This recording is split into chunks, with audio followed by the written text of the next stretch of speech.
और तेलंगाना में रमजान के दौरान मुस्लिम कर्मचारियों को जल्दी छुट्टी देने पर सियासी घमासान चढ़ गया है। बीजेपी समेत दूसरे हिंदू संगठनों ने इसे लेकर के कांग्रेस को आड़े हाथों लिया और कई सवाल पूछे। देखिए, तेलंगाना सरकार ने रमजान के महीने के दौरान मुस्लिम कर्मचारियों को 1 घंटे पहले दफ्तर या स्कूल से बाहर निकलने की छूट दी है। ये छूट राज्य सरकार के कर्मचारियों पर 2 से 31 मार्च 2025 तक लागू रहेगी। तेलंगाना सरकार के इस फैसले पर बीजेपी ने सवाल उठाए हैं। जहाँ जहाँ पर कांग्रेस की सरकार बनती है वहाँ पर इसी प्रकार के सर्कुलर मुसलमानों के लिए निकलते हैं। जबकि विश्व हिंदू परिषद ने तेलंगाना सरकार से अपना फैसला वापस लेने की मांग की है। मुस्लिम अपीजमेंट की पॉलिटिक्स और हिंदुओं को दोयम दर्जे का नागरिक साबित करना, ये कांग्रेस की चाल चरित्र चेहरा रहा है। इसे इनको बाज आना चाहिए। तेलंगाना सरकार के रमजान में फैसले के बाद इसकी गूंज महाराष्ट्र भी पहुंच गई।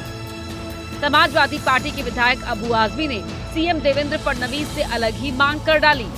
रमजान में न तो हम पानी पी सकते हैं, न तो कुछ खा सकते हैं, और हमें भाषण भी करना पड़ेगा, गला भी सूख जाएगा। तो थोड़ी सी हम पे भी आप कृपा करके ना असेंबली जल्दी बंद करिएगा। और प्रधानमंत्री नरेंद्र मोदी और कतर के अमीर शेख तमीम बिन के बीच कई मुद्दों पर चर्चा हुई, बातचीत हुई और समझौते भी हुए। दोनों ही देशों के बीच द्विपक्षीय व्यापार को बढ़ाने का लक्ष्य रखा गया। देखिए, दिल्ली में भारत और कतर के बीच दोस्ती का नया अध्याय लिखा गया। कतर के अमीर के साथ पीएम मोदी ने द्विपक्षीय बैठक की। दोनों ही देशों के बीच मुक्त व्यापार समझौते को लेकर बातचीत शुरू करने पर सहमति बनी। भारत कतर के बीच व्यापार, निवेश, सुरक्षा, ऊर्जा, संस्कृति, शिक्षा, प्रौद्योगिकी को लेकर कई समझौते हुए। साथ ही आर्टिफिशियल इंटेलिजेंस, स्टार्टअप और ई गवर्नेंस को बढ़ावा देने के लिए दोनों ही देशों के बीच सहमति बनी। इसके अलावा अगले 5 साल में द्विपक्षीय व्यापार को दोगुना कर 28 अरब अमेरिकी डॉलर तक पहुंचाने का लक्ष्य रखा गया। कतर भारत में 10 अरब डॉलर का निवेश करेगा। कतर के अमीर शेख तमीम बिन ने भारत के साथ संबंधों में मजबूती पर जोर दिया और भारत की प्रगति की सराहना की। जबकि राष्ट्रपति द्रौपदी मुर्मू ने कतर के साथ भारत के ऐतिहासिक संबंधों और मित्रता को महत्वपूर्ण बताया। उन्होंने कतर के अमीर शेख तमीम बिन हमद अल थानी के लिए राष्ट्रपति भवन में डिनर का आयोजन किया।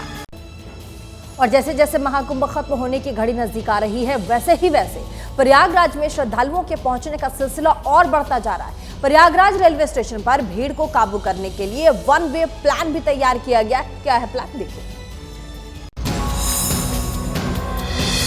महाकुंभ भावनाओं का एक ऐसा समंदर है, ऐसा संसार है जहां सनातन के प्रति श्रद्धालुओं की आस्था और समर्पण ही एकमात्र सच है। यही वजह है कि आस्था का सैलाब संगम नगरी में उमड़ा हुआ है। ऐसे में प्रयागराज रेलवे स्टेशन पर 1 वे प्लान के तहत एंट्री दी जा रही है, जबकि एग्जिट सिविल लाइन साइड से कराया जा रहा है। पूरी की पूरी सड़क है ये श्रद्धालुओं के लिए आरक्षित कर ली गई है ताकि उन्हें संगम तक पहुंचाया जा सके। जो प्रयागराज रेलवे स्टेशन है उसे 1 वे कर दिया गया है। हर कोई पवित्र संगम में आस्था की डुबकी लगाना चाहता है। ऐसे में प्रशासन ने भी तैयारियां पुख्ता की हुई हैं, जिससे किसी को परेशानी का सामना नहीं करना पड़े। बैरियर्स हैं, हम लोग के डाइवर्जेंस हैं, वो समय समय पे हम लोग एक्टिवेट कर रहे हैं। हमारी पार्किंग सभी एक्टिवेटेड है। नई पार्किंग आगामी स्नान पर्व के दृष्टिगत चिन्हित की जा रही है, उन्हें भी जल्दी एक्टिवेट किया जाएगा। प्रयागराज महाकुंभ में अब तक 55 करोड़ से ज्यादा लोग पवित्र स्नान कर चुके हैं। 26 फरवरी तक आंकड़ा 60 करोड़ के पार पहुंचने का अनुमान है। और प्रयागराज में श्रद्धालुओं की भीड़ बढ़ती जा रही है। महाकुंभ में रोज 1 करोड़ से ज्यादा लोग आस्था की डुबकी लगा रहे। देखिए तस्वीरों में। प्रयागराज महाकुंभ का आज 38वां दिन है और श्रद्धालुओं के पहुंचने का सिलसिला लगातार जारी है। महाकुंभ में रोजाना 1 करोड़ से ज्यादा लोग आस्था की डुबकी लगा रहे हैं। अब तक 55 करोड़ से ज्यादा श्रद्धालु पवित्र स्नान कर चुके हैं। महाकुंभ खत्म होने तक ये संख्या 65 करोड़ के करीब पहुंच सकती है। योगी सरकार ने महाकुंभ शुरू होने से पहले 40 करोड़ लोगों के आने का अनुमान जताया था। महाकुंभ में भारी भीड़ की वजह से लोगों को दिक्कतों का सामना भी करना पड़ रहा है। बावजूद इसके श्रद्धालुओं के उत्साह और आस्था में कहीं कोई कमी नजर नहीं आ रही। लोग योगी सरकार की व्यवस्थाओं की भी जमकर तारीफ कर रहे हैं। संगम जाने वाले सारे रास्ते श्रद्धालुओं की भीड़ से भरे पड़े हुए। काफी पैदल चलना पड़ रहा है। हाँ, पैदल बहुत चलना पड़ रहा है, बहुत ही पैदल चलना पड़ रहा है। बाकी सुविधाएं सब अच्छी है। व्यवस्था तो बहुत बढ़िया है, इतना जन समूह है फिर भी बहुत बढ़िया व्यवस्था है। 13 जनवरी को पौष पूर्णिमा के दिन से शुरू हुए महाकुंभ का समापन 26 फरवरी को महाशिवरात्रि पर होगा।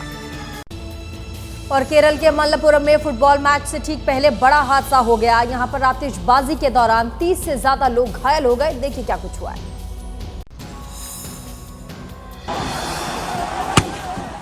लोगों ने पटाखे तो ये सोचकर जलाए थे कि फुटबॉल मैच की धमाकेदार शुरुआत होगी, लेकिन ये पटाखे ही उनके लिए बड़ी मुसीबत बन गए।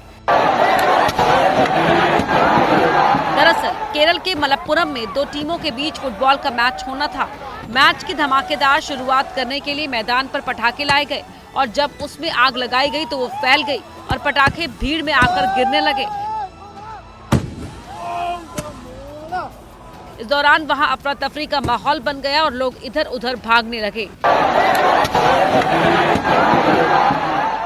इस घटना में 30 से ज्यादा लोग घायल हुए हैं, जिन्हें इलाज के लिए अस्पताल में भर्ती कराया गया। हालांकि गनीमत ये रही कि हादसे में किसी की जान नहीं गई। वहीं पुलिस ने पूरे मामले की जांच शुरू कर दी है। पुलिस इस बात की भी तहकीकात कर रही है कि आतिशबाजी के दौरान सुरक्षा प्रोटोकॉल का पालन किया गया था या नहीं। और पटना में बेखौफ बदमाशों ने कई राउंड फायरिंग की, जिसके बाद इलाके में अफरा तफरी मच गई। जिसके बाद पुलिस ने मोर्चा संभाला और 4 बदमाशों को हिरासत में भी लिया है। क्या कुछ हुआ देखिए। पटना का कंकड़बाग गोलियों की तड़तड़ाहट से गूंज उठा। दिन दहाड़े हुई गोलीबारी में हड़कंप मच गया, जिसके बाद पुलिस एक्शन में आई और ब्लैक कमांडो सहित एसटीएफ जवान मौके पर पहुंचे, लेकिन अपराधी एक घर में छिप गए। हर एक पुलिसकर्मी आपको यहाँ पर हथियार के साथ नजर आएंगे, लेकिन चूंकि रिहायशी इलाका है, आसपास के लोग भी आपको नजर आएंगे बड़ी संख्या में और उन्हें भी यहाँ से हटाया जा रहा है। पुलिस ने बदमाशों को बार बार सरेंडर करने को कहा, लेकिन वो नहीं माने। देखिए, अपराधियों को लेकर पुलिस की टीम उस मकान से निकल रही है। इन लोगों को जो है हिरासत में लिया गया है। इसी मकान में अपराधी फायरिंग की घटना को अंजाम देने के बाद छुप गए थे। करीब 2.5 घंटे तक चले इस ऑपरेशन के बाद पुलिस ने 4 बदमाशों को गिरफ्तार कर जेल भेज दिया। पुलिस ने बहुत ही धैर्यपूर्वक काम लिया। पुलिस की तरफ से कोई मदद नहीं की गई, लेकिन सभी सिविलियन ठीक है। मामला जमीन विवाद का था, जिसको लेकर बदमाशों ने फायरिंग की थी। दुनिया बदल रही है और ये भारत के लिए ला रही है इन्फिनिट अवसर, जिसे हम कहते हैं minute infinite. Ideas of India के मंच पर समझे इसी मिनट इन्फिनिट को 21 और 22 फरवरी abplive.com पर।